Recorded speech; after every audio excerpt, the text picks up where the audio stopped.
Bien, bonjour à tous et merci d'avoir répondu à l'invitation de l'établissement public foncier local des territoires Oise et Aisne. Nous sommes ensemble jusqu'à midi ce matin et possiblement 16h, 16h30 cet après-midi pour s'informer et débattre aussi, si vous le voulez bien, de la réduction de l'artificialisation des sols. Enrayer l'artificialisation est un enjeu désormais pour les politiques d'aménagement avec un objectif zéro artificialisation nette dans 30 ans, 2050. Et dans ce contexte se posent bien sûr des questions. Comment conduire des politiques de logement et d'aménagement en agglomération comme dans les territoires ruraux? Quelles techniques, quel financement, quelle stratégie pour atteindre l'objectif ZAN? C'est ce que nous verrons au cours de cette journée. Pour ma part, je m'appelle François Constantin, je suis un ancien journaliste et je suis chargé d'animer nos travaux, ce que je fais avec beaucoup de plaisir. Vous avez constaté que cette journée est filmée. Ce sont des images qui seront diffusées sur le site de l'EPFLO. Autant vous dire que si vous n'êtes pas supposé être ici, eh bien, il faudra vous débrouiller pour ne pas être dans le champ des caméras. Voilà. Alors voilà, il y avait une petite hypothèse. Elle n'est plus d'actualité. La parole pour l'organisateur de cette journée, le PF local des territoires Oise et Aisne. Bruno Calero est maire de Puiseux, le Haut-Berger. Il est conseiller départemental de l'Oise, chargé de la vie, de l'entreprise, du commerce et de l'artisanat et président de l'EPF local des territoires Oise et Aisne. Monsieur le Président, vous avez la parole. Merci à tous. Écoutez, effectivement, je suis heureux et enchanté de vous voir ici parmi nous. Heureux de vous accueillir pour cette journée consacrée aux ZAN, donc le zéro artificialisation nette. Et je vois que vous êtes très nombreux puisque au dernier comptage, nous serions plus de 250 personnes à être venues, pour certains de très loin. Ce qui montre l'intérêt du sujet, l'importance des questions que nous nous posons autour de sa mise en œuvre. Donc je ne pourrai pas citer tout le monde, je m'en excuse d'avance, et permettez-moi de saluer tout de même, et je commence malheureusement par les excuses de monsieur le préfet de région qui aurait fait l'honneur d'ouvrir notre séminaire, mais qui nous a averti hier soir qu'il ne pouvait pas être présent. Néanmoins, nous sommes présents, mais des représentants de l'État sont ici, donc l'Adréal, les services du SGAR, la DDT de l'Oise et de l'Aisne, les architectes des bâtiments de France. Et nous avons également des parlementaires, M. José Borin, M. Jocelyn Désigny, qui doit certainement arriver, absent. Vous le représentez, je vous remercie, madame. M. Pierre Vatin, donc en qualité de député, pareil, qui doit arriver. Nous avons aussi l'honneur d'avoir madame Michèle Fuselier, vice-présidente du conseil départemental de l'Aisne, déléguée à la transition écologique, au développement des territoires, au développement durable, qui représente M. Nicolas Fricoteau, président du département de l'Aisne. Les nombreux maires, présidents d'intercommunalités, et les élus, souvent accompagnés d'une partie de leurs services. De nombreux techniciens, aux directeurs de services de la région Hauts-de-France, des départements, mais également des communes, intercommunalités avec qui nous travaillons quotidiennement ou avec qui nous travaillerons dès lors que leurs collectivités ont pris la décision d'adhérer à leur EPF local. Monsieur Canson, vice-président du Conseil économique et social des Hauts-de-France, avec qui nous avons pu échanger il y a quelque temps. Monsieur Philippe Alpi, cher Philippe, président de l'Association nationale des EPF locaux, donc les représentants des EPF locaux. Donc aujourd'hui, nous accueillons 25 EPF au niveau national qui sont venus nombreux pour échanger avec nous. Ils sont venus de l'Alsace, de la Bourgogne, de la Franche-Comté, de la Haute-Savoie, de l'Alsace, de l'Ain, du Cœur de France, d'Angers, d'Auvergne, du Pays Basque, de la Corse et même de l'île de la Réunion. Je note également la présence de Madame la directrice de l'EPF des Hauts-de-France, EPF d'État, qui couvre les départements du Nord, du Pas-de-Calais et de la Somme. Merci pour votre présence. Et bien entendu, nos partenaires, le CAUE de l'Oise et de l'Aisne, la Banque des Territoires, la CEDA, les bailleurs sociaux, l'URH, la SAFER, la CCI et l'ADEME, des entreprises et des acteurs de promotion privés, des bureaux d'études et des conseils en urbanisme et géomètres, des associations de défense de l'environnement. Je souhaite enfin saluer et remercier chaleureusement M. Alain Crément, maire de Soissons et président de la communauté d'agglomération, qui nous accueille dans cette magnifique cité de la musique, édifiée sur l'emprise d'une ancienne friche militaire, dont il vous parlera mieux que moi, j'en suis certain. Pour revenir à la thématique de cette journée, il s'avère que les établissements publics fonciers ont toujours eu dans leur gène la lutte contre l'étalement urbain et la limitation de la consommation d'espace. C'est figuré même expressément dans la loi.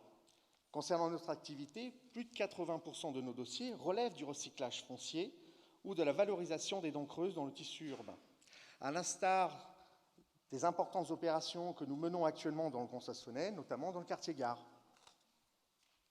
Pour ceux qui étaient présents, nous avions organisé donc en octobre 2019 au château de Compiègne une journée intitulée « Le foncier, carburant du développement économique », préfigurant déjà les discussions de la loi climat et résilience du 22 août 2021.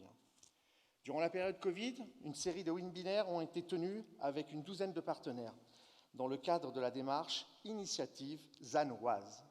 L'objectif était de sensibiliser les élus et les acteurs de l'aménagement pour, d'un point de vue opérationnel, être en mesure de construire localement la sobriété foncière. Comme vous avez compris, nous partageons déjà depuis longtemps l'objectif du ZAN et l'accélération du changement climatique les rendent d'autant plus prégnantes. Cependant, l'évolution des pratiques législatives, on a bien vu, tous les décrets ne sont pas forcément tous sortis. On s'interroge énormément sur ce que c'est ce ZAN, comment on va le mettre en œuvre, et se fait à vitesse accélérée. En tout cas, c'est le sentiment que nous, on en a, et bouleverse des projets en cours et des situations multiples qui nous interrogent. Nous interroge par exemple comme le coût du recyclage foncier. Sera-t-il supportable pour les opérations de logement de demain, pour le développement économique? Quels outils disposons-nous financièrement comme fiscalement pour accompagner ces changements? Qu'est-ce qui est artificialisé? Comment va se faire le décomptage entre le bâti, le non bâti, les jardins, les espaces urbains, les terrains de foot ou de sport, etc., etc., etc. Comment on observe l'objectif d'évolution? Quel impact des projets nationaux et régionaux sur les stocks fonciers disponibles pour les projets locaux? Je prends au canal Seine-Nord-Europe, qui lui est un projet structurant dans notre territoire. Le risque pour les opérations déjà engagées pour certains depuis des dizaines d'années. Quelle gestion des stocks fonciers constitués et qui, du jour au lendemain, peuvent être totalement dévalorisés car absolument plus constructibles. Quelle évolution de nos stratégies foncières? Voilà toutes les questions qu'on se pose et j'espère qu'aujourd'hui on pourra essayer en tout cas d'y répondre au maximum. Comme vous le voyez, sur le programme que vous a été remis, nous allons aujourd'hui faire un point sur l'actualisation du ZAN. Dans la première table ronde, pour ensuite s'intéresser aux outils qui permettent de passer à l'action. Cet après-midi, nous discuterons des foncières des tiers-lieux, qui sont aussi des solutions pour s'inscrire dans le ZAN. Nous conclurons sur les volets d'observation et d'animation de stratégies foncières, également nécessaires à une action efficace. Je vous remercie d'avoir tous répondu présents. Je ne doute pas que nos débats seront nourris et je ne vais pas être plus long pour laisser enfin la parole à mon cher ami Alain Crément. Merci beaucoup. Merci à vous, Bruno Calero. La parole, en effet, pour le président de Grand Soissons Agglomération, président du PETR également, c'est le pôle d'équilibre territorial et rural du Soissonnais et du Valois, maire de Soissons. Merci Alain Crément, merci Monsieur le Président, Monsieur le maire, de nous accueillir dans cette salle magnifique.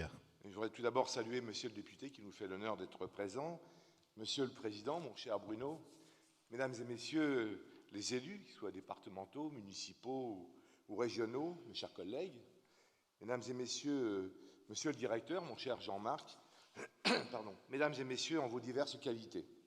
Bon, vous l'avez compris, c'est avec beaucoup de plaisir et aussi un honneur de vous accueillir aujourd'hui pour ce séminaire annuel de l'établissement public foncier de l'Oise et de l'Aisne au cœur du parc Gouraud, dans cette magnifique cité de la musique et de la danse.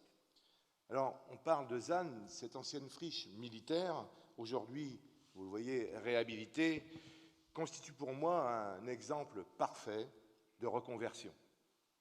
Et je suis, bien sûr, chacun le sait, pour ceux qui me connaissent, convaincu que le PFLO, et on le verra dans les exemples tout à l'heure, assure nos territoires une mission capitale en ces temps où la disponibilité foncière se raréfie, celle, bien évidemment, vous l'avez compris, de redonner une nouvelle vie à des espaces en déshérence.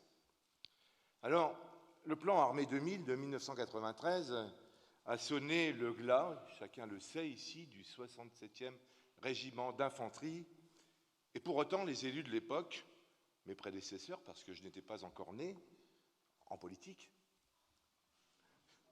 ont fait un double pari et audacieux.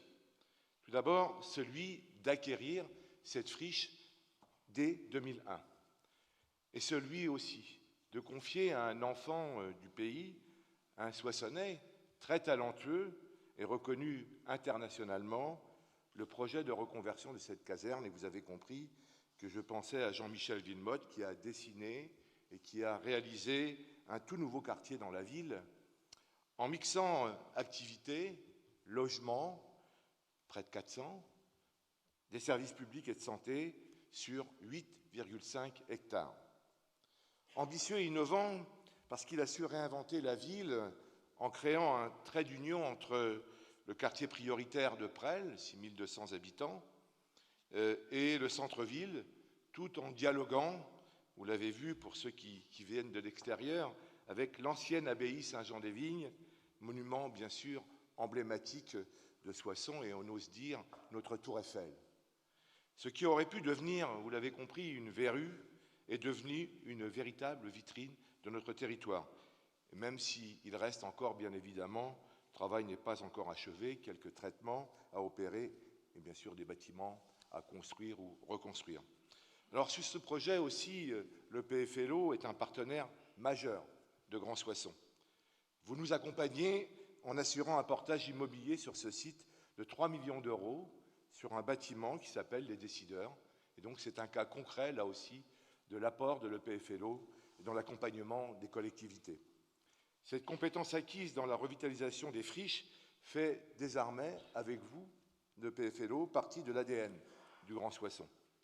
Alors, à l'heure d'analyser, mon cher Bruno, tu l'as dit, et d'échanger ensemble autour des conséquences de la loi zéro artificialisation nette, dans le cadre de ce séminaire, je suis persuadé que cette expérience et celle d'autres territoires nous seront collectivement utiles pour aborder cette réforme fondamentale dans la manière de penser l'aménagement de nos villes, l'aménagement de nos territoires. Je vous souhaite une belle journée d'échange et à tout à l'heure.